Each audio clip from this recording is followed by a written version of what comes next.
back. It is another episode of Skip My Scars. My name is Manita Verens. I am your favorite business consultant, and we have an amazing woman that we are speaking with again today.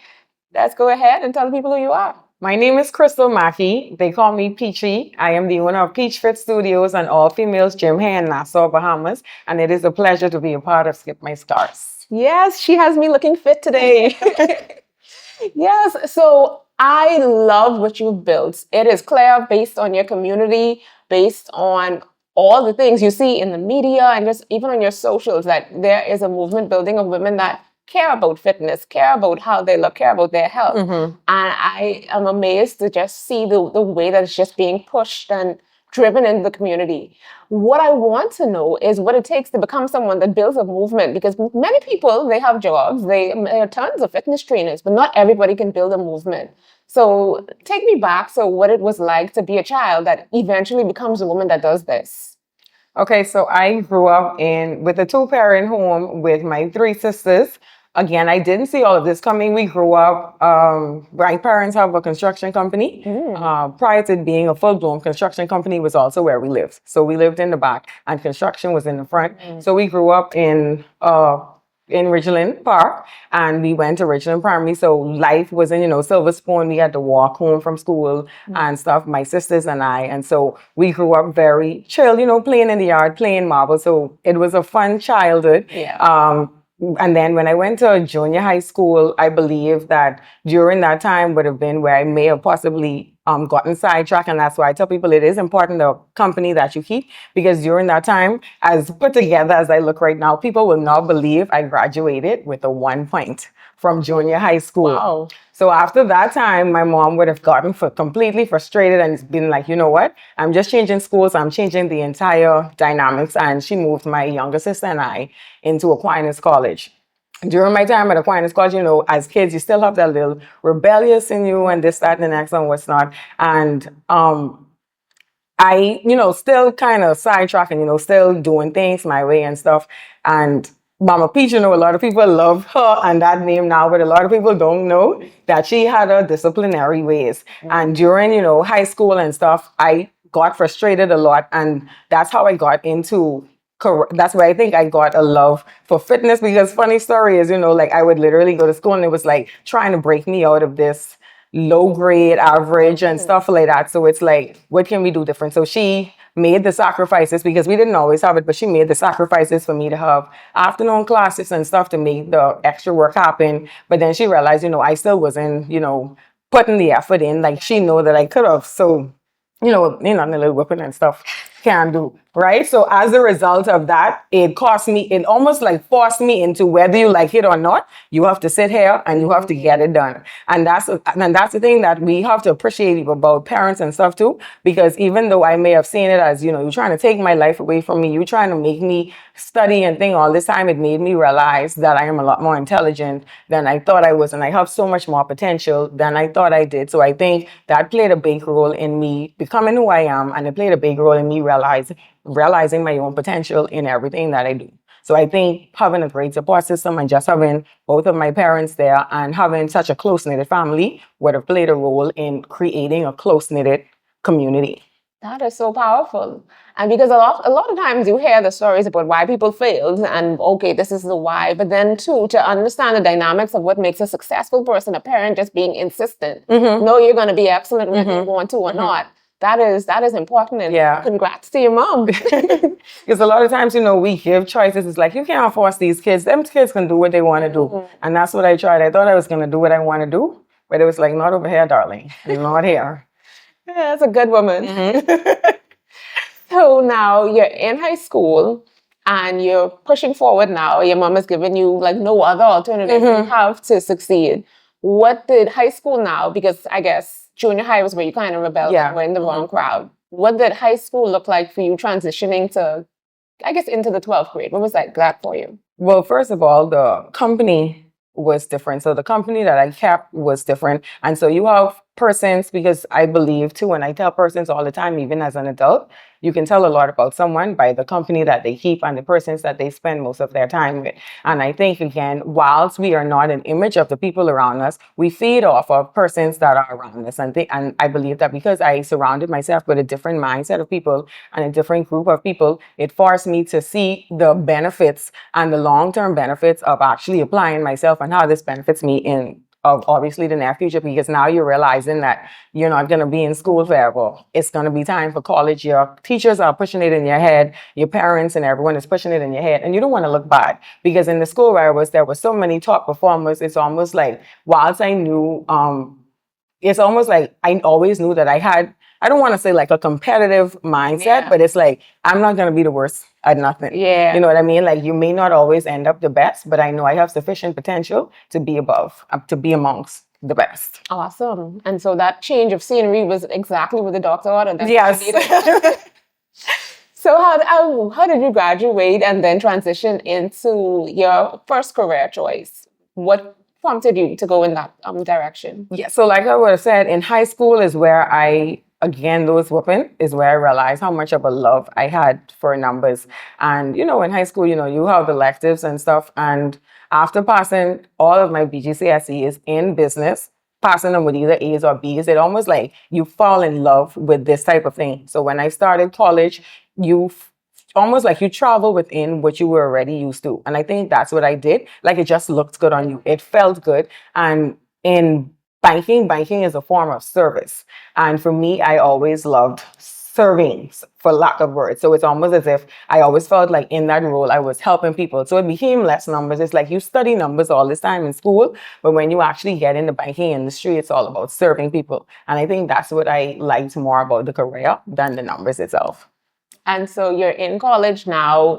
No one has to force you anymore to excel. That's already ingrained in you. And so what did your college crowd look like? Did you do the typical start drinking and doing the crazy things, or were you just focused at this point? Well, in college, I didn't have the benefit of actually being a full-time college student. At this time, of course, like I said, we wasn't that privileged, but I had privileged parents that supported me as best as they could. So at this point, I would have had to make contributions to my school fee as well. So during this time, I would have had to work in addition to going to school. And when you pull the money out of your pocket, it ain't so much of drinking with the crowd and stuff, because at this time now, you paying attention to what's happening, because this is now your sacrifice. And a lot of times we don't apply ourselves unless it hurts us, unless it hurts our pocket. When we're doing it for someone else, then, we don't apply yourself as much. So that's why when you're making decisions in life, make sure you're doing it for you and not for someone else, because the effort you put into it would show whether this is a personal gain or if you're trying to just do it for the crowd. Yes, that is so strong,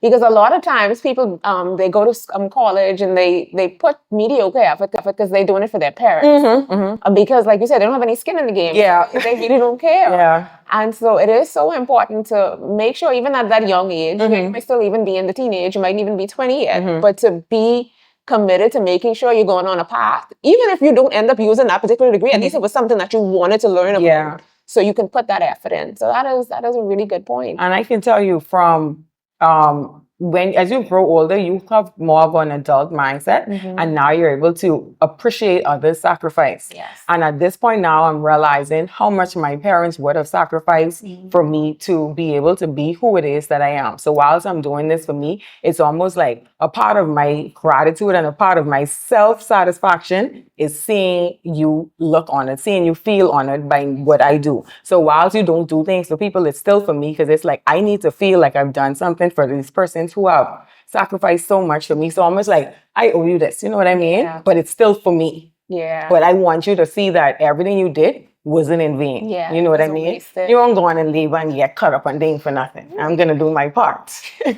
I love it. So on your graduation day, how did your parents feel? What did they tell you? Honored. Like, I have the most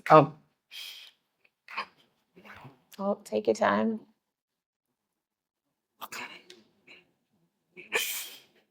Take your time. And you can tell that your parents weren't just taking up space in your life, like they actually put that effort in. I remember graduation day so clearly. and how proud like my dad and mom was to tell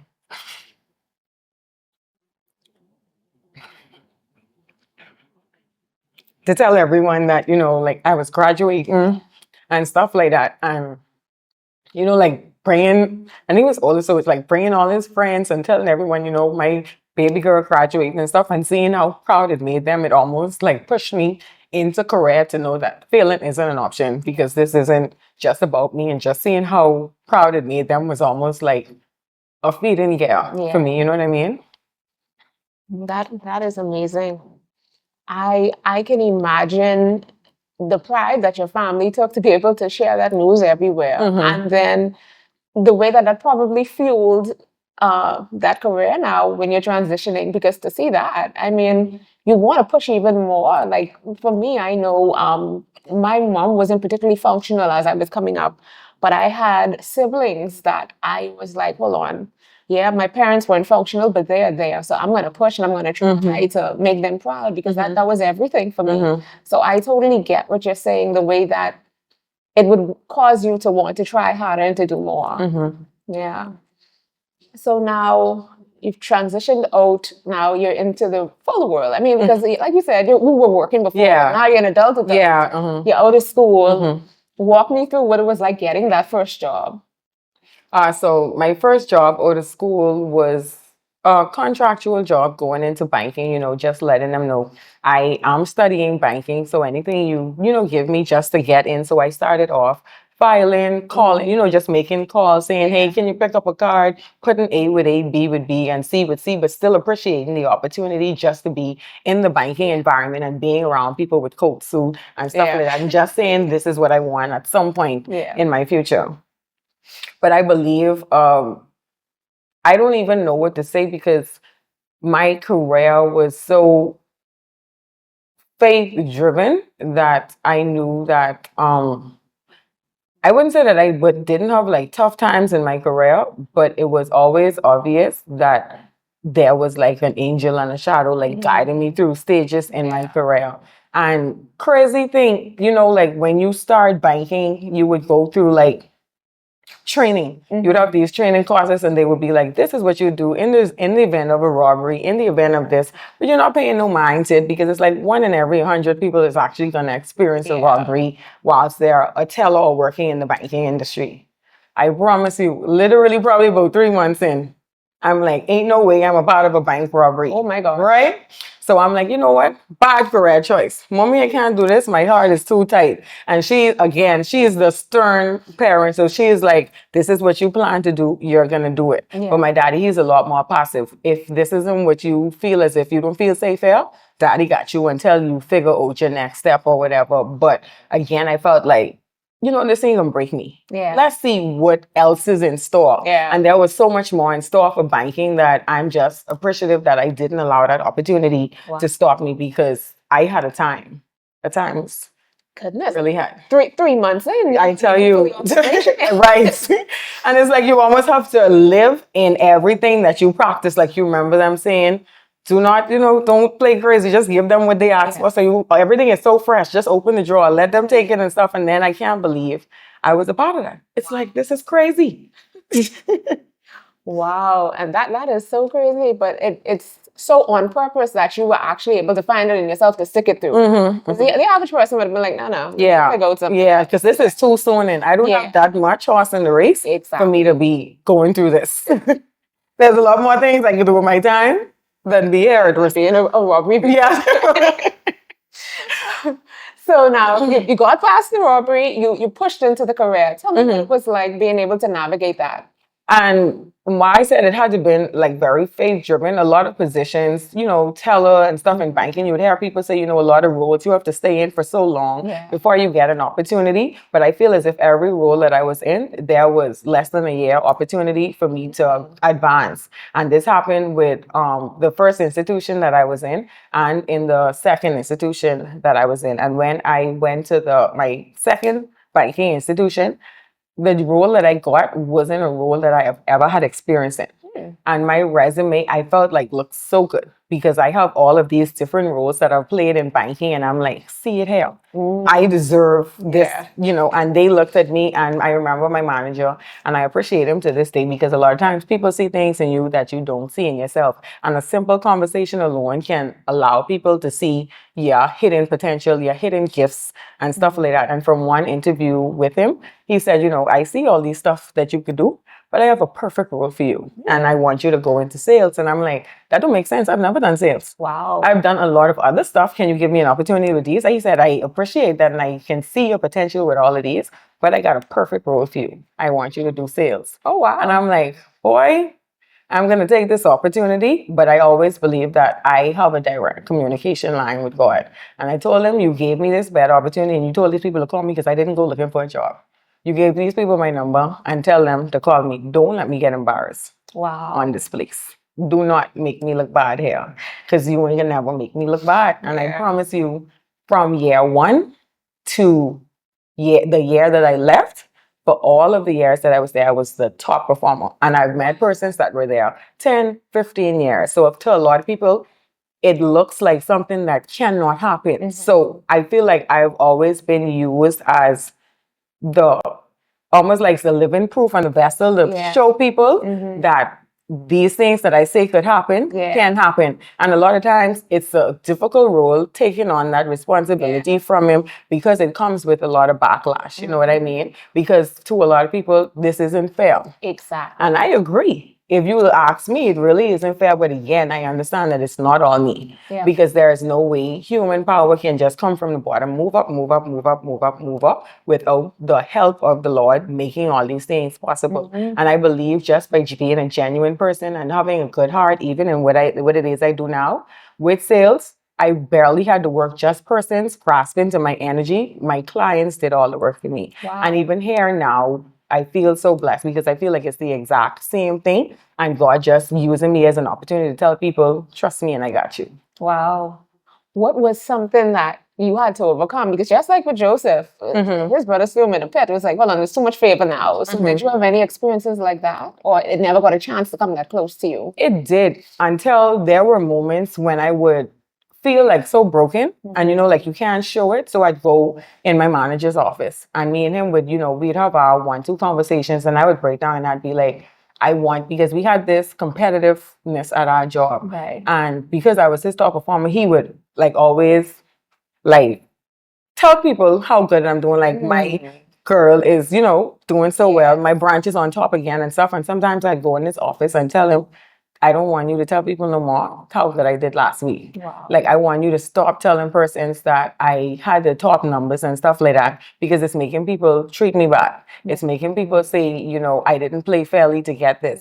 And he would say to me, you have to learn to be proud and open with God's blessings and you can't hide it because of how it looked to people or because it would make people feel as if it's undeserving to you. But during that time in my head, if it stops, the noise would stop. And it allows me to just live a free life instead of people thinking I don't deserve what I know I worked for. People don't see when you come to work so early, they don't see the calls you make behind the screen. They don't see the extra sacrifices that you make, but they see the numbers and they see the results. So it's like, why is she getting these results? But I don't publicize the hard work. We don't always publicize the fact because it's like, you don't want to seem like a complainer.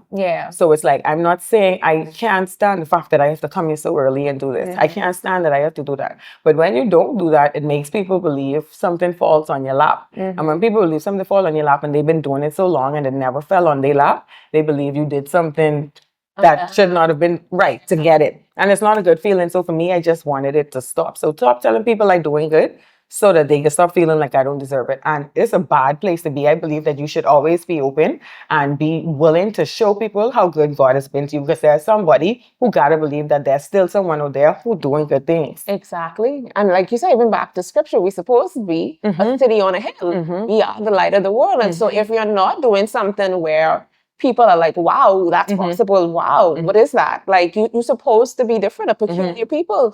So it's spot on. You were pretty much just living out the scripture. But I'm sure when you're in a position like that, though, because I've had similar experiences where when I was on the police force, I mean, it's already a male-dominated field. And when I first became a financial crime officer, I had some experiences and it was like, oh, Yeah. oh boy, Mm-hmm. you know what, let me come from here. Yeah. But yeah, when you persevere, like now looking back at it, all of it was necessary. Mm-hmm. All of it helped me to build grit and perseverance, the skills, even down to having conversations like this. Yeah, I and being have so this comfortable because of that. Mm-hmm. of that Mm-hmm. whole experience. And so it is so important to be able to endure, because if you can do the hard things, that is what transitions you to the next level. Yeah. So now you went through all that. You endured some hard stuff. And of course, now pretty much the glory was sitting on you because you were a glory carrier in that financial Yes. institution. What was it like? You on top, everything's amazing, but now it's time to go. Right. So imagine being this glory character. The numbers are saying this is where you're supposed to be. Everything is pointing towards the direction of up in this career, but you're getting this conviction that it's time to move. And of course, that was such a confusing feeling for me because everything says this is the place. So why are you consistently convicting me and telling me that you want me to do something else? And sometimes it's hard to follow, especially when things feels like it's so good because we don't like to act in fear. We don't like to act in confusion. And for me, I think the hardest part was actually making that move while things were so good because it's like, leaving sure Yeah. for unsure, leaving that security Yeah. for something that, again, I don't really know that much about, but all I know is there's something that I love. There's something out there that I love. And I used to feel so purpose driven in banking. And then there was a time that purpose like left piece by piece. And it started to feel as if it just became a job. Wow. And the moment it started to feel like just a job, I felt like I needed to find what my next step and purpose was. So not that I didn't believe that was a purpose, but I think it was a purpose and a time. Yeah. And the time had ended. And it's season shifted. accepting when that time has ended. And now I have a new job for you. And I have a new mission that I need you to go on. And you can't say no to it. And sometimes the mission don't make sense, but it's time. Yeah. You know what I mean? And I think that's what happened with me going into fitness. I think when my dad passed, I was still in the bank, but focus became a lot harder. You know what I mean? Like being able to focus on what it is that I wanted to do, focus on my job and stuff like that became harder. And the only way for me to focus on my job, I found like a love for fitness. But fitness became, it was always a personal thing for me. Like I always worked out, but it's always, at home going running, working out with my friends and family. But I started working out in a public gym, and a lot of persons saw me working out and wanted to work out with me. So I started working out on the beach and just told them, everyone come on a Sunday and all of us work out together and stuff. And this was something that you're willing to do for free. And I remember my mom would always say, that thing that you're supposed to do is that thing that you find passion in doing when you don't get $1 for it. And I realized that my sister and she's the most supportive person ever.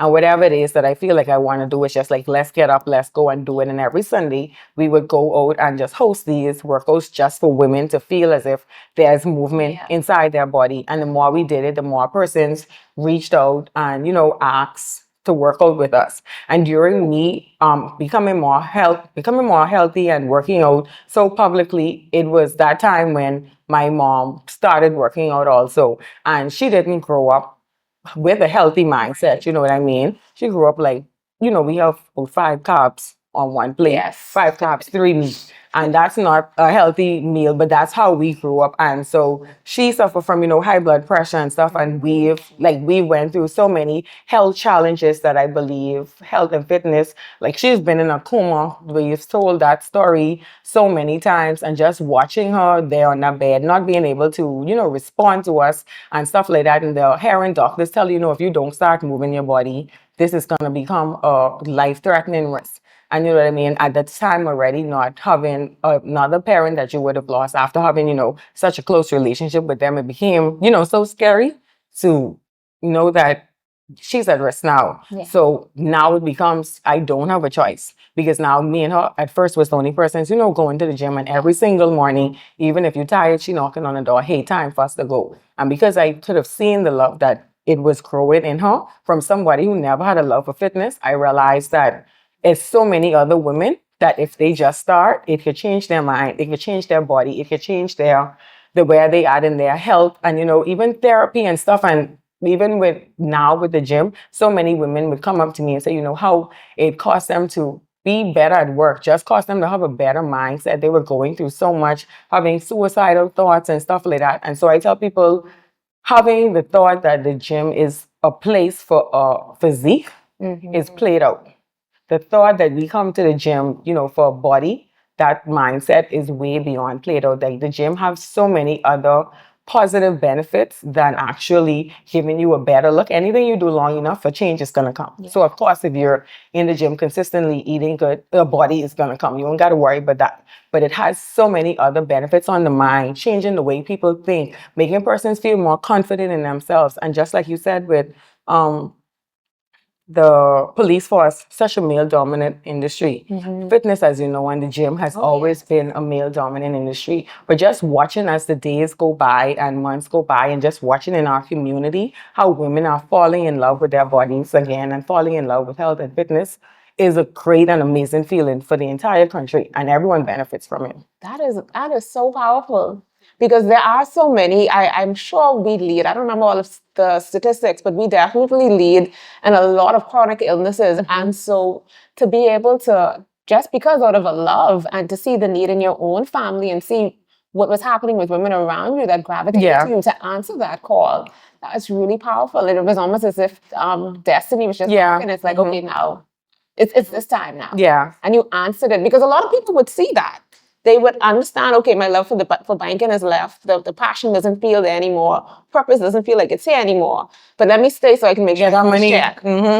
So to take that leap of faith, goodness, I definitely commend you. So now you've gone through all of that, and you can see it everywhere. The community is thriving. Yes. How does that make you feel? I even said yesterday when I was talking to someone, I don't even have words anymore. Like, I am completely lost for words for what's happening with this brand and what's happening with the community. But I have acknowledged and I have accepted that this isn't a me thing. This is a personal gift from God to this community. And I'm just honored that He entrusted me to be the leader of this. But I don't believe that this is a Peach Fit thing. I think that this is something that He has placed in this community and saw that we need it. And it's just now fulfilling itself. And I know how crazy it looks to some people. I know it looks crazy for me to be doing this for 2 years and so many has happened, but I believe that I have a task and I take my task very seriously. And I know to whom much is given, much is required. So whilst it looks good that so much is happening, we must understand that when you get a task and a bigger responsibility, we have to accept that now we have to carry ourselves in a different way. We have to do more. And you don't get that break because you are held to such a high standard. But I take on that task that is given to me. Yes, that is so powerful. Oh man, I feel challenged now to do more. So now let's talk to some women, because you're speaking, honestly, your story speaks to a very particular woman that needs to answer the call.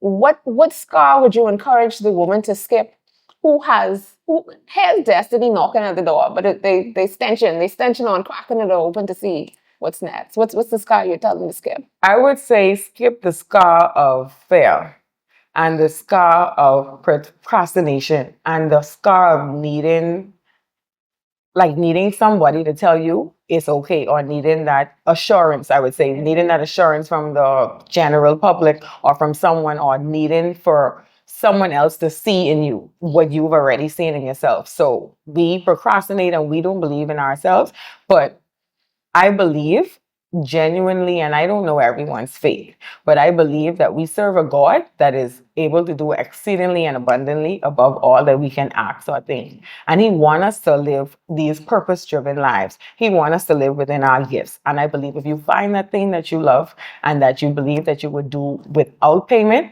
He would send the payment, but He wants us to live in our gifts. So live fearlessly. Oh my gosh. Oh man, if you feel motivated to just jump over 10 hurdles after this interview, I don't know. So now tell us what's next for Peach Fit. What do we have to look forward to? So much has been happening, and there's so much more even in this 1 year. God has been so good. But for the first time ever, we are attending our first international fitness expo. So there's something called Ebony Fit, and that is the biggest Black-owned community of fitness.